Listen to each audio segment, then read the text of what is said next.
context. I understand that, Phil. I've asked directly about. I understand that, and I've said exactly what Senator Ayotte said about it. I don't know how many times you can ask. Yeah, With only about. I understand. Thank you. Yeah. Sean, I'm going to continue on this line despite what's happening there. Why isn't the White House, why isn't the president concerned about the influence or the appearance of the influence on the independent judiciary? Why isn't he? I mean, he is free to speak his mind. Where has this outrage been for the last 100 years? There's been Obama administration or any previous administration. I'm talking about this president. I understand, and the president has the part of the reason the president got elected is because he speaks his mind.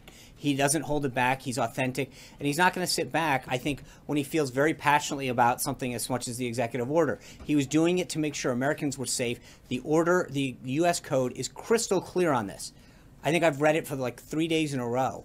And it can't be any clearer how much authority it gives the president to do what he can to keep it safe.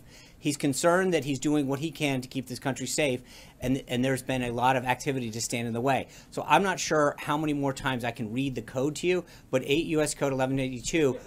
Me talking about it is not how the judicial process works. Thank you. You've asked the question now 8 times. One more, I'd like to ask you, one more about a different set of comments that have been made. I understand. Thank you. Go ahead. Comments that have been made, Sean, also from Kellyanne Conway earlier this week. Let him go. Earlier from this week, you said this is in context of the Nordstrom, and not about what she was counseled about, but about something she said to CNN earlier this week, is that the president doesn't comment on everything. And so I want to contrast the president's repeated statements about Nordstrom with the lack of comments about some other things, including, for example, the attack on Quebec Mosque and other similar environments. Why is the president, when he chooses to... Do you know, hold on, before, because you just brought that up, I literally stand at this podium and opened a briefing a couple days ago about the president expressing his condolences. I literally opened the briefing about it. So for you to sit there and say... I know. So why are you asking why he didn't do it when I literally stood here and did it? Statement. I don't understand what you're asking. Kellyanne's comment were about that the president doesn't have time to tweet about everything. Right. He's tweeting about this. Right. He's not tweeting about something else. I came out here and actually spoke about it and said the president spoke. The president's time. What are you?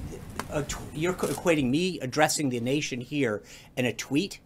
I mean, that's the silliest thing I've ever heard. Okay, this is silly. Okay, next.